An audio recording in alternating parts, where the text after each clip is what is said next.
And more than likely, the leak was coming from Duffy's soda room Right. through to our hallway, because there was, when they tore the wall down, there was considerable rust of the framing. And some of it was even gone from the rust. Right, and wetness, so, And that wall was pretty moldy, yes. so. Yeah, anyway, so as far as I'm concerned, it all went well, it's worked out, and we're good to go back open and operational. You said it leaked a little bit again. About 3 weeks ago. Did they identify the leak? In speaking with the landlord said that they were getting in a forensic Plumber?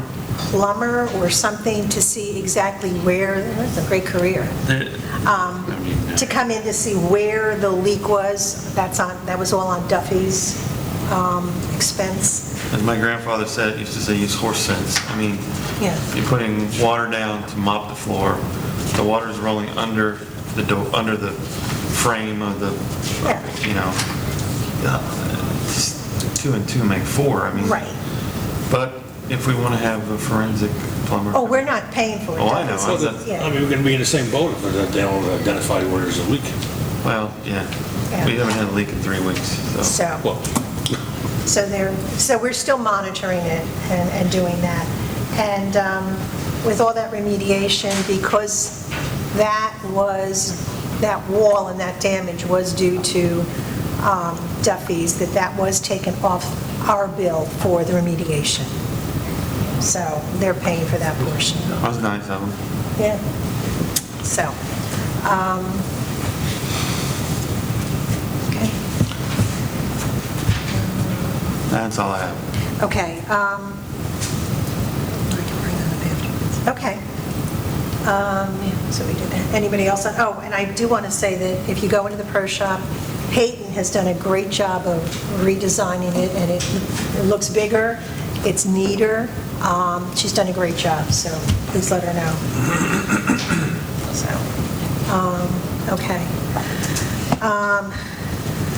The next is the discussion on the landscape maintenance. John, I know you were asked to get, currently we have 5 days a week. And I know in speaking with Crosby with regard to comments, complaints, and unfortunately she does not have access or did not keep a log of records. But she said the amount of negative comments with regard to the current landscaping have diminished tremendously, that she is not getting negative calls on a daily or weekly basis, or this needs to be done, that needs to be done. They were here the other day, this isn't done. So, I know that, I have looked around. What is your opinion on, Well, I mean, just to recap some of the issues you'll have, just your normal trees, palm trees on the walk path dropping limbs or something like that. A storm comes through on the 2 days or whatever the days may be that whoever you're outsourcing is not here. Obviously rain in the summertime is a big issue. That's a big issue for any landscaper. You get set back. And a lot of people don't understand that just because it stopped raining doesn't mean you can go right back out there and mow the next day. It might be so wet that you have to wait a couple days. And Lord forbid it doesn't rain during those couple days. Just like I said, to reiterate the same issues we had before. This irrigation system's pretty old. It needs a lot of TLC. As you can tell, that's what I've been doing for the past 2 weeks, Rick and I. Actually, everybody's been helping out on that, to be honest with you. So just those kind of issues, it's when the presence isn't here and what happens during those times. We had, knock on wood, we haven't had any late night phone calls in a while. Nothing like that, so that's really, hopeful.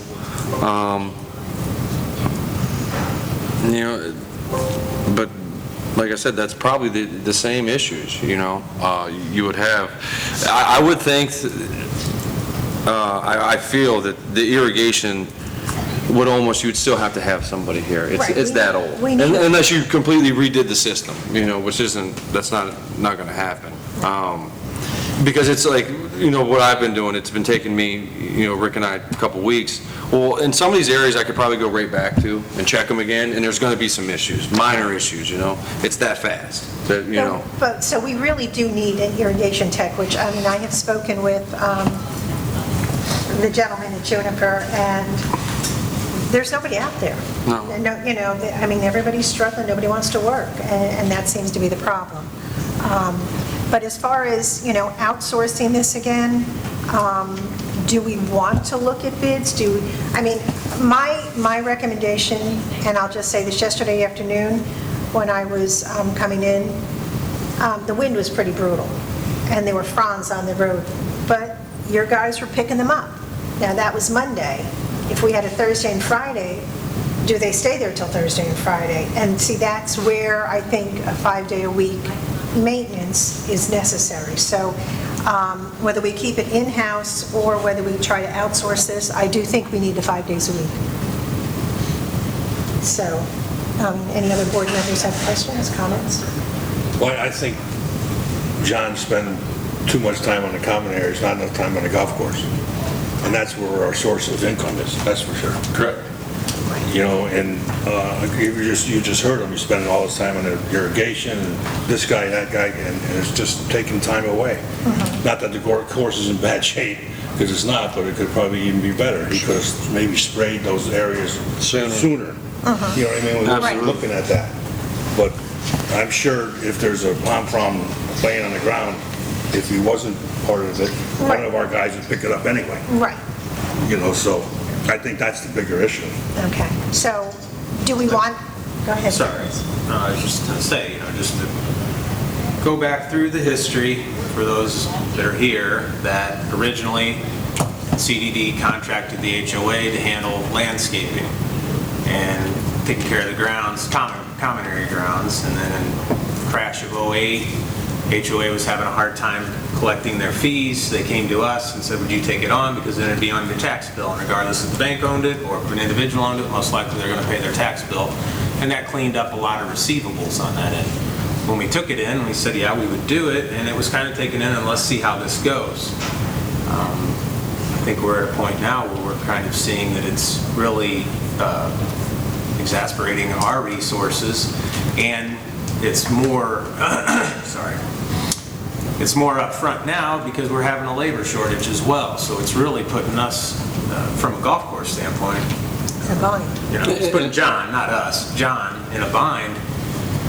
And I think as a community, we probably need to talk to this with the master board. Is it something you guys would be willing to take on, take back in-house? That's one member saying no. But, so we're stuck with it now, apparently, because we did you guys a favor. And, which we did all ourselves a favor, Right. I guess, because we got those collectibles. But, we got a guy that's supposed to be making sure our golf course is in good shape. He's spending the majority of his time making sure that Common the area. weeds aren't growing in the common area, Not saying that's not important, but what's really his priorities and really what's, quite honestly, what's our... Yeah, we can't keep having our golf course maintenance crew doing more with less, and they're having a hard time being able to do it all. So we have no choice, in my opinion, to have to look at it. If we have to outsource it out and it costs more or whatever, then so be it. I have It is what it a is. slightly older staff, as far as the median age on the golf course. But to the irrigation tech point, we also have the meters we have to manage. Right. You know what I mean? That's a big portion of that, me saying that. It's not just, with the system being old, but, since we have to do that as it is, and that's a constant, that's all the time thing, there's always something going on with that. So that's why I say that about having an on-site irrigation tech for the common grounds, regardless of what happens.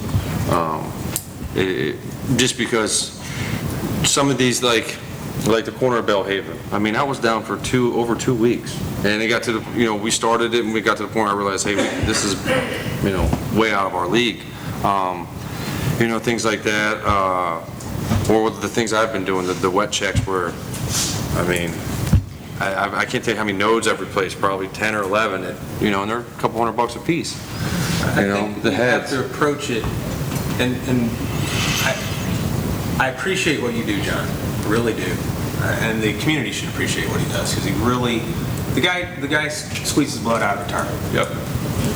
But we're talking about common grounds, we're talking about, and I'm not saying we need to go out and blow a bunch of cash, but we're also talking about something that we're not necessarily tied to a revenue stream to make sure things get done, and things get done right.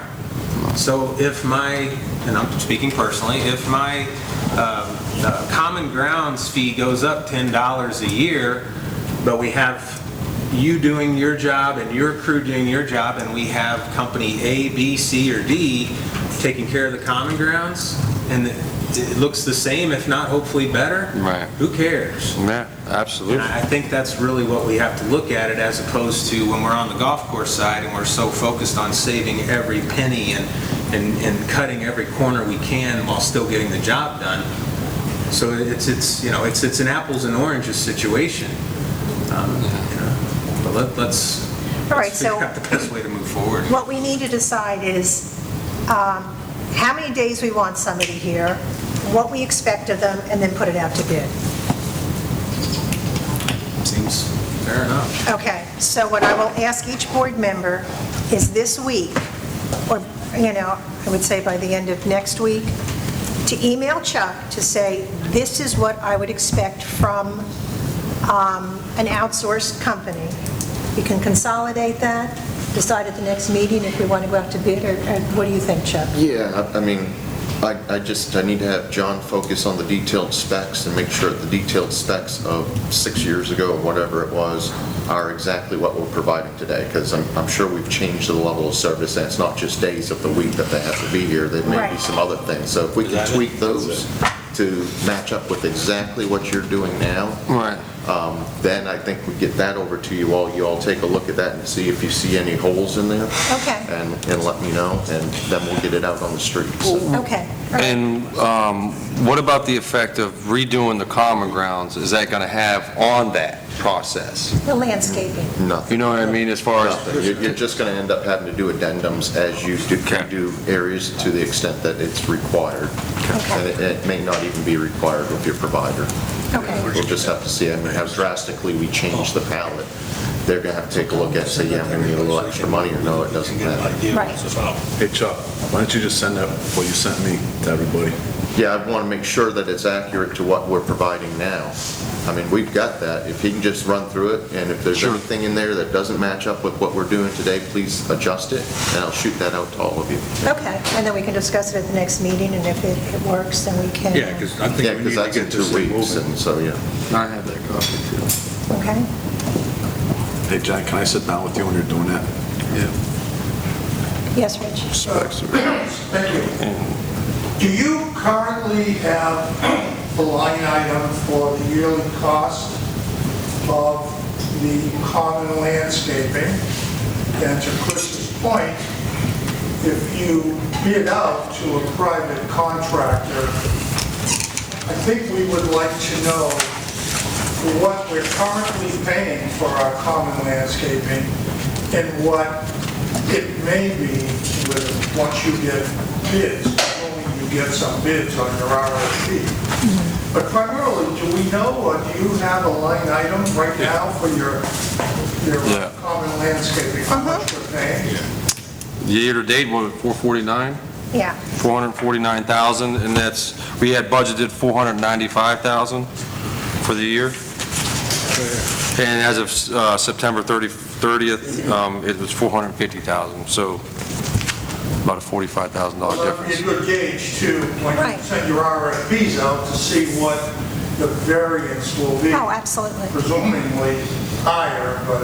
And I'm sorry, and that's for the total general fund I'm sorry, that, for just the landscape maintenance, it's 380,000 was budgeted for the year. 333 is what we used through September 30th. Gotcha. Thank you. Right. Okay, so, hey, John, if you could look at that and Chuck, once he gets that to you. Yeah, absolutely. Because I've got a little work to do on the legal front end of that, too. There's some updates that we have to put in there and Okay. verify, that kind of stuff. For what it's worth. It is. Been using it over like a few years. Still, every once in a while, you back up with one that's illegal. I'm curious too, on an irrigation tech, could that position potentially fall underneath the irrigation fund? Not in this case, it's grounds maintenance. Because the irrigation fund is irrigation supply, which is I have that Would be- delivery. Yeah, I was just thinking from the infrastructure standpoint of it, but, I mean, it really wouldn't matter. Right. Because those two are being paid by the residents Right. out of assessments, so. Whether it it's comes from A actually- or B. Yeah, I mean, it fits more neatly into the general fund as part of the landscape maintenance, because Right. it's sprinklers and sprinkler lines. John, when you're talking about an irrigation tech, is that irrigation tech 100% on common ground, or would they also do golf course irrigation? No, it would be common, it would be the meters Okay. I for was the just non-potable, curious. and then all the common grounds So irrigation. that individual wouldn't be, I was just wondering if you could, Utilize it? if it would benefit to utilize maybe an individual that would. Oh, I'm sure I mean, I'm sure I know they're- you kind of get into a. Yeah, and to be honest with you, I'm sure there'd be a circumstance like, hey, man, we need your help over here, it's a big hole, or we could use your, Right. hand, you know, something like that, but not on a, Not on you a know, regular routine basis, yeah, no. Okay. John, have you gotten any, Nothing, nothing? crickets. When I spoke to Scott, he said they're struggling too. Yeah. Nobody's calling, nobody's, the ads are still out there, you know, check them and have What about Crosby that up guy? there. Oh, he only wanted to work. Yeah, he wanted, that was a weird situation, but Okay. unfortunately it wasn't gonna work out. All right, so, And this is why we need a contractor.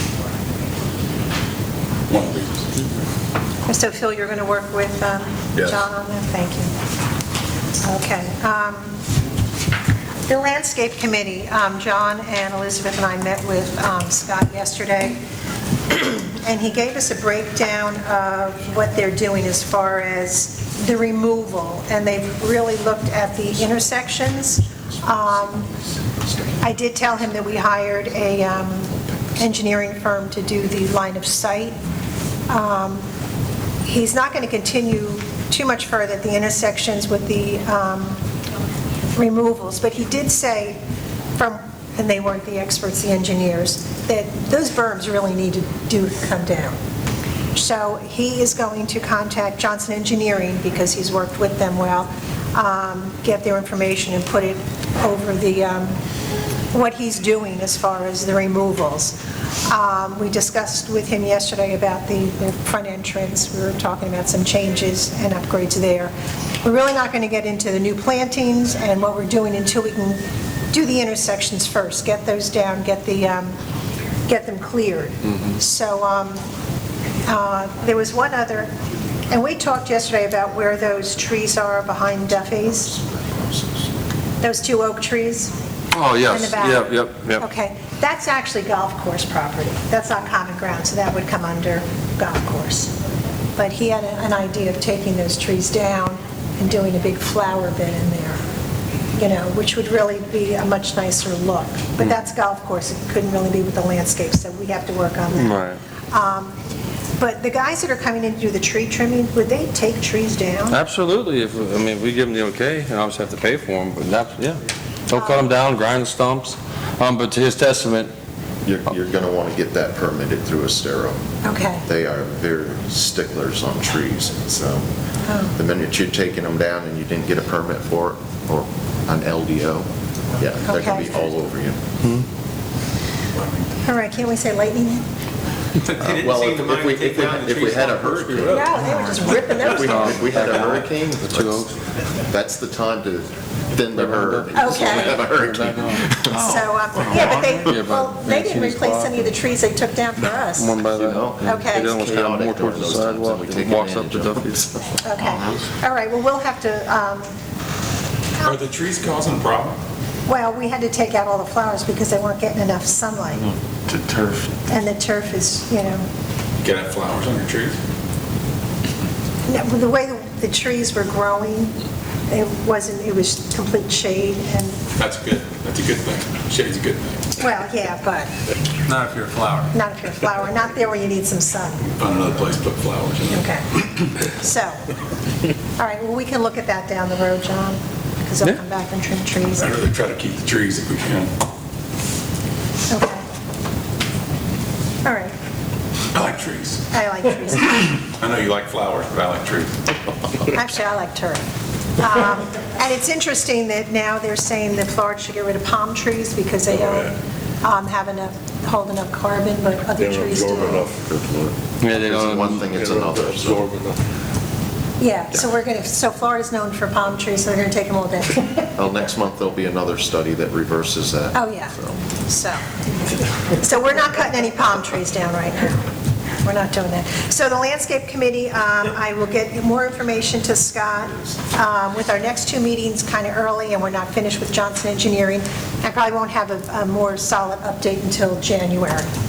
Yes, When you come to the front gate, yes. there are 3 sections of wall missing. Oh, that's, That's Fairbards, and their head office is trying to decide whether or not they want to fix it. oh, Really? Yeah, it's their problem. There are a lot of people did one section, then it fell apart, and the third one came out. We've talked to them several times. Tim, you was the guy that's in charge of that, is waiting for corporate to say if they can fix it. Yeah. and with that We being do have an agreement with them to maintain the wall. That's not our problem, so our hands are tied. And we have asked the maintenance crew, when they trim the bushes, not to trim them too low, so it kind of hides it from our side, but, yeah, It's bad. it does, It but does. I know what you're talking about. I'll drop them a note today. maybe we can just put a beige tarp up and, I don't know, something. We could put a plywood there like the kids painted. Oh, no. Taking that off. Okay, so I would assume by January I'll have much more information on the landscape. Hello? Okay. Potential sale of the TAQ building. Tony, I'll leave this to you. Yeah, if I may, I've had some conversations with the attorney for TAC, the owner of the building, TAQ LLC, I'm pronouncing it correctly. Right. As well as the representative of TAC with regards to it. And there are various terms that the partners and members of TAC are willing to sell it to the district. It's not on the market, it's not for sale. They're not decided to sell the entire property to somebody else. They've not decided to sell it to the entire property, including the pro shop. But the TAC has recognized that the district's requested TAC to consider selling the property to the district. And so TAC, and I have some bullet points I'll hand out, but if I can just outline it first. TAC has agreed to consider a sale of the property to the district, even though the property is not listed or being marketed for sale. That's what I was advised. Yes, sir. It may not officially be listed for sale, but they are vetting a sale. They are looking for potential buyers. All I'm advising you is what I was told by the representative. Yeah. And I just wanted that to be noted because I've been approached by a real estate company that said, hey, I hear your clubhouse is for sale. yeah, And that came from them going to them directly. But if I can go through all this Sure, first. sure. And then explain why that there's some significance to that not being intended to be for sale, that they've not decided to sell the property.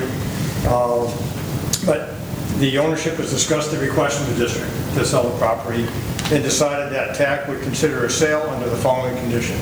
And there are a number of conditions I have. Again, the bullet points, I'll hand them out. Sales price of $6,783,077, non-negotiable. An executed letter of intent by no later than November 15th, recognizing we have a board meeting November 9th. A contract executed by no later than December 15th, 2021.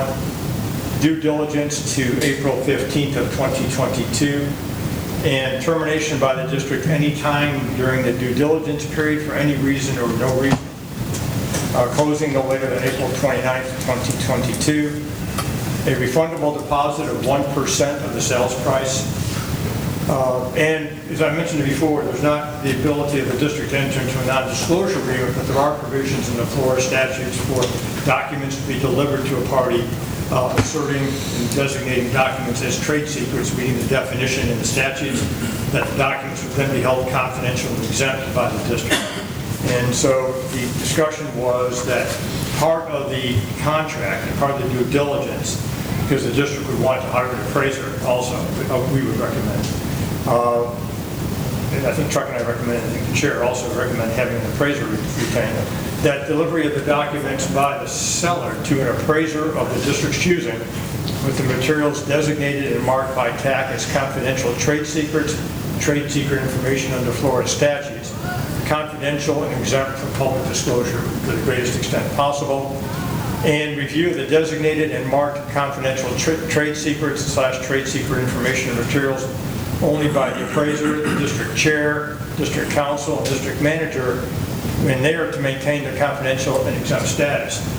And under the Florida statutes, release of information designated as trade secrets is a crime. So I mean, they have to be really careful when that happens. But as part of it, one of the discussion items was the fourth lease addendum for the pro shop has language in there. It's technically not a right of first refusal, but it's a right of the district to have an opportunity to buy. It's section 3. And section 3 of the fourth lease addendum says, at such time as landlord and its sole discretion decides to sell the entire property, including the portion leased to tenant, landlord will notify tenant in writing of its intent to sell the property. And the notice will include the sales price and terms that are acceptable to the landlord. So the key operative language there is that when the landlord in sole discretion decides to sell the entire property, it would trigger, it has to be in writing from the landlord. That we do not have that. The district does not have that. So my opinion is that section 3 of the fourth lease addendum has not been implicated, has not been activated, and would still be viable and extant. And that's one thing that I would also suggest be clear in the LOI and in the contract, that that's still extant, it's still viable. But that's why in the conversations, that's why I started off with the reference that TAC has not decided to sell the entire property, including the pro shop. It's not for sale. The district has requested TAC to consider selling the property. TAC's agreed to consider a sale, even though the property is not listed or being marketed under these conditions. So the discussion, and if it ends up, Chuck, I don't know if you want to add to it or Eileen, but... Nope, you nailed it. Okay. And so the discussion point would be whether or not the chair, the manager, and the council be authorized to work with TAC before the next board meeting and come back with a letter of intent at the November 9th meeting to be executed if approved by no later than November 15th with these basic terms. And then that would lead into the contract if the LOI is executed. Comments? Okay, I'll start. I personally think we should do the letter of intent. I think we need to see where the appraisal comes in. Having discussion, Tony had discussions with TAC. Again, someone's going to buy the building at some point in time. And I think we have the opportunity now to get in there, look and see what it is. And, you know, with the deposit refundable, and we have time during due diligence to back out if we choose to. I think this is a good opportunity for us to start to look at it and say, absolutely we want it, or no. So my opinion would be, let's do the letter of intent, and we still have not lost the right of first refusal should they have an offer down the road. Yeah, that would be my recommendation before we go ahead. I did not have that direct discussion about putting that in the LOI, but I did have the conversation about the Section 3 of the fourth lease amendment, in my opinion, has not been implicated because, you know, those conditions are pretty specific. Right. They have to come to us, and we're going to them. Well, in its sole discretion, it decides to sell the entire property, and that's why it's important at the outset. And then notify in writing of its intent, and we do not have that. Okay. Tony, I got a question. It says non-negotiable, the price. Yeah. What happens if the appraisal is a lot less? Again, that's the due diligence. The district can terminate it for no reason or any reason. Right. I mean, if it Gives comes... us an out. It gives us an Absolutely. out. So if it comes in at $5.5 million, then it's way off. If it comes in at $6,600,000, do we walk away from it for Well, if it comes in at $8 million, the board, or $4 million, and the board says, Yes once or again, no? there's no reason, right? Yeah. You can just say, we're terminating the contract. That's Right. So we have... That's how I view no reason. Right, so we have the option to say, it's way off base, or wow, this is a great deal, or play with it. Or the price is right, but financing, or some other issues. Right. Again, any reason or no reason, that was clear in the conversation. The provision G, the deposit, Yes. when's that due? There's no date. Yeah, that would be fleshed out in the LOI. Typically, it's at the time of execution, or 3 days of execution, or we can say portion. That's Yeah. typically what it is. At the maximum, it's usually 10 days after execution, but I would say So sometime at the time of in November would execution, be- it would be Your December. contract, yeah. It would be December. December. 15th is when, that's the target. If the LOI is due on November 15th. Right, but That the- doesn't trigger a deposit. Right. It's the contract. The contract will trigger Which the would be deposit. December 15th. Aren't Oh, we a Christmas required present. by the county to keep this golf course as a public golf course? That I do not know. I haven't been here long enough to know that.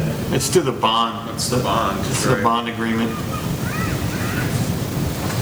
And that's Bond till, covenants required, then you have to comply with the bond covenants. and Till, that's 28, well, until the bond's paid. 27, yeah. 27, 26, however we're able to make that work out. Yeah, I guess I don't know, Chuck may know better from the history, whether or not your rate differential. Is there a rate differential already? Yes. Okay. For the public versus the residents. I think it might go further than the bond too. You mean, Let's- it might be a zoning document like a DUD or... That's why I asked, Chris. I can check the zoning. Because if we're required by the county to keep this a public access golf course, then the sale of that building is extremely detrimental to our operation. And there has to be something with the county that would hinder that to be sold right out from under us. Well, we're under Following? state statutes. I can check to see whether or not at the inception when this was zoned, and whether there were any conditions in the development orders along those lines. One other important factor is we are a tenant under the lease. In fact, there's language in the lease that talks about attornment, that if it's sold to another party, we will attorn to them. That's the phrase, that we are your tenant, you are our landlord. The lease is still in effect. The lease does not terminate upon the sale. Well, I would just like to look at all options in the event that we don't want to bite off $6.8 million. We look at other options for thoroughfare on the property that we can purchase to be able to access outside the gate to get in, and maybe redo some holes like 18, turn into a par 4, et cetera. So I want to look at all those options before we bite off $6.8 million of purchase in the building. As much as I'd like to have it, do you follow my logic? So, Again, it's a short time from between now and the next board meeting. But if the board would decide, okay, negotiate the LOI to have it on the November 9th meeting, at that time, the board may say, I don't like the terms, but I do like the terms. Orient to the LOI. LOIs, letters of intent typically are not binding, they're terminable, and say, hey, we're all feeling good, let's do this. And then 15th, you may say, it's getting squirrely. When you get down to nitty gritty of the contract, sometimes it happens. This seems pretty clean right now, as far as black and white. But between now and the 9th, I will check the zoning, to the extent that you have the development, Chuck, or Johnson have that? Johnson won't have it. So I can try to check the county zoning records to see whether or not the time this was approved. If there were any conditions on how the golf course can be utilized. Separate and apart from the bond covenants. right, okay. And the thing is, if you make this a private course, I'm not suggesting we make it a private course. I'm just Okay. saying that if we're required to keep it public by the county, then there has to be some protections for us to continue operation with some sort of building, right?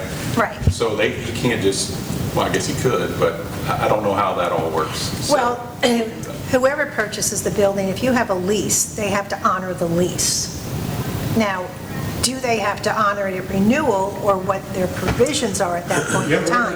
Whatever the renewal, whatever, once again, whatever the terms of the lease are, to continue. The lease will continue. Which would mean that, let's just hypothetically say Walgreens, who was looking at the property years ago, were to come in, they would either have to keep that structure so that we could have a pro shop, or they'd have to build us another structure.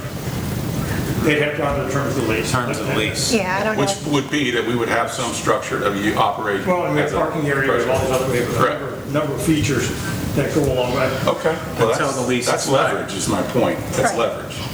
Till the lease expires. And when's that? 2028, is that or 2023? We have seven more years. Let me see. And the last time we negotiated the lease, it was all set in place to where it expired at the same time as Duffy's lease. As Duffy's lease. Which would kind of indicate that maybe they were thinking about selling the building because they would have a cutoff in time for themselves, or another potential buyer could Say, early okay, into owning the property say, well, I want to renew these leases, or say, no, we want to go a different direction. I did not bring the lease renewal notice letter with me that Okay. Dan Cox had sent, but it was yes. renewed sometime in 2018, I believe.